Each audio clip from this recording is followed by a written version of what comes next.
नमस्कार दोस्तों, आइए जानते हैं उत्तर प्रदेश की 25 बड़ी खबरें सिर्फ 5 मिनट में। लेकिन उससे पहले आप ये वीडियो कहां से देख रहे हैं, कमेंट में जरूर बताएं। होली के अवसर पर पुलिस भर्ती व प्रोन्नति बोर्ड ने आरक्षी नागरिक पुलिस के 6,244 पदों पर भर्ती 2023 का अंतिम परिणाम घोषित कर दिया है। इनमें 1,248 महिला अभ्यर्थी शामिल हैं। भर्ती बोर्ड के अध्यक्ष डीजी राजीव कृष्ण ने चयनित अभ्यर्थियों को शुभकामनाएं दी हैं। भर्ती बोर्ड की वेबसाइट पर अंतिम परिणाम उपलब्ध है। भर्ती बोर्ड के अधिकारियों के अनुसार कुल 6,244 पदों में से अनारक्षित पदों पर 2,441, आर्थिक रूप से कमजोर वर्ग के पदों पर 602, पिछड़ा वर्ग के 1,626, अनुसूचित जाति के 1,265 और एसटी के 1,204 अभ्यर्थी आरक्षण के तहत चयनित हुए हैं। सभी नगर निगम। मुख्यमंत्री योगी आदित्यनाथ ने कहा कि कार्बन उत्सर्जन को न्यूनतम स्तर पर लाने और पर्यावरण संरक्षण के लिए प्रौद्योगिकी और जन जागरूकता के समन्वय से ही अच्छे परिणाम आएंगे। प्रधानमंत्री श्री नरेंद्र मोदी ने वर्ष 2070 तक नेट जीरो का लक्ष्य तय किया है। उसमें राष्ट्रीय स्तर से लेकर स्थानीय स्तर तक के कार्यक्रमों को आगे बढ़ाने की आवश्यकता है। मुख्यमंत्री ने कहा कि सरकार प्रदेश के सभी नगर निगमों को 16 सिटी के रूप में विकसित करेगी। प्रगति से किया खिलवाड़, बिन पानी मछली जैसे तड़प। वायु प्रदूषण पर बोले सीएम योगी आदित्यनाथ ने कहा कि नदियां हमारी लाइफलाइन है। यह सूखेंगी तो लाइफलाइन सूख जाएगी। नदियां बढ़ेंगी तो साथ में तमाम वनों को भी बढ़ावा मिलेगा। प्रकृति से यदि खिलवाड़ करेंगे तो उसके परिणाम भुगतने होंगे। कोविड काल को याद कर लें, कैसे लोग तड़प रहे थे, जैसे बिन पानी की मछलियां। मार्च में ही बनारस आएंगे पीएम मोदी। काशी वासियों को 900 करोड़ से ज्यादा की देंगे सौगात। मुख्यमंत्री के दौरे और विकास कार्यों की समीक्षा से साफ हो गया है कि प्रधानमंत्री मोदी मार्च अंत तक काशी आएंगे।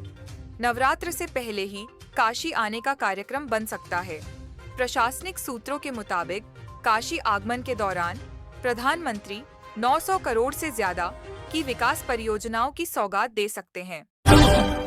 आदित्यनाथ ने गोरखपुर समेत समूचे प्रदेशवासियों को सामाजिक समता, उल्लास और उमंग के पर्व होली की बधाई देते हुए कहा कि पर्व त्योहारों में निहित एकता, सद्भावना का संदेश ही सनातन धर्म की सबसे बड़ी ताकत है। प्रयागराज महाकुंभ में सनातन धर्म की इसी ताकत का एहसास पूरी दुनिया को कराने के बाद देश और दुनिया के सनातन धर्मावलंबी होलिका दहन और होली की पर्व परंपरा से जुड़कर हर परिस्थिति में सत्य की जीत, एकता और सद्भावना का संदेश दे रहे हैं। नोएडा में खुलेगा पीएफ का नया ऑफिस, लाखों लोगों को मिलेगी बड़ी सौगात। ग्रेटर नोएडा प्राधिकरण कार्यालय में क्षेत्रीय भविष्य निधि संगठन की ओर से नया कार्यालय खोला जा सकता है। भविष्य निधि संगठन की ओर से ग्रेटर नोएडा प्राधिकरण की इमारत में नया कार्यालय खोलने के लिए जगह चिन्हित की गई है। संगठन इसका किराया वहन करेगा। यह प्रस्ताव संगठन ने मुख्यालय भेजा है। मुख्यालय से मंजूरी मिलने के बाद ग्रेटर नोएडा में पीएफ कार्यालय संचालित हो सकेगा। यात्रियों के लिए खुशखबरी, नाश्ता खाने के बाद वंदे भारत में शुरू हुई यह नई सुविधा। वंदे भारत से सफर करने वाले यात्रियों के लिए खुशखबरी है। अब सफर के दौरान नाश्ता और खाने के अलावा चिप्स, कोल्ड ड्रिंक्स, बिस्किट और अन्य पैकेज्ड फूड आइटम्स का मजा भी लिया जा सकेगा। इस नई सुविधा की शुरुआत गोरखपुर, अयोध्या, लखनऊ, प्रयागराज वंदे भारत एक्सप्रेस से हो चुकी है। ग्रेटर नोएडा में और महंगा हो जाएगा मकान खरीदना। अथॉरिटी के इस कदम से पड़ेगा असर। ग्रेटर नोएडा अथॉरिटी वित्तीय वर्ष 2025 से 26 में जमीन की कीमत 5 से 8% तक बढ़ाने का प्लान कर रही है। अथॉरिटी ऐसा इसलिए प्लान कर रही है ताकि बड़े इंफ्रास्ट्रक्चर प्रोजेक्ट और शहरी सुविधाओं को बेहतर बनाने के लिए पैसा जुटाया जा सके। यह प्रस्ताव बढ़ोतरी मार्च में होने वाली बोर्ड मीटिंग में पास होने की उम्मीद है। इसका असर रिहायशी, कमर्शियल, इंडस्ट्रियल और संस्थागत सभी तरह की जमीन पर पड़ेगा। अयोध्या की रामलला दरबार में जबरदस्त वाइब्रेशन और ऊर्जा। प्रधानमंत्री मोदी के बारे में सटीक भविष्यवाणी करके चर्चा में आए।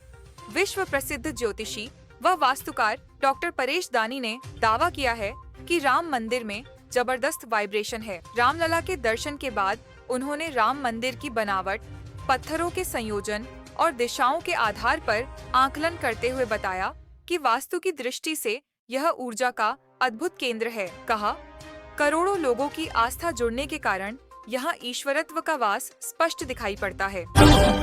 गोरखपुर में उत्तर प्रदेश का सबसे बड़ा लॉजिस्टिक्स पार्क बनने जा रहा है। इस पार्क के बनने से गोरखपुर और आसपास के जिलों में व्यापार और परिवहन को बढ़ावा मिलेगा। इस परियोजना के लिए भूमि अधिग्रहण की प्रक्रिया शुरू हो चुकी है और सरकार जल्द ही निर्माण कार्य शुरू करने जा रही है।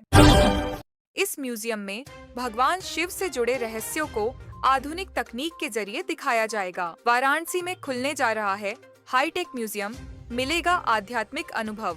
काशी में एक नए हाईटेक म्यूजियम की स्थापना की जा रही है जो आध्यात्मिक और सांस्कृतिक अनुभव प्रदान करेगा। अयोध्या में 5 स्टार होटल खोलने की तैयारी, अंतर्राष्ट्रीय पर्यटकों को मिलेगा शानदार अनुभव। राम मंदिर के निर्माण के बाद अयोध्या में पर्यटन को बढ़ावा देने के लिए कई बड़ी होटल कंपनियां निवेश कर रही हैं। सरकार ने अयोध्या में 5 स्टार होटल्स को बढ़ावा देने के लिए योजनाएं बनाई हैं।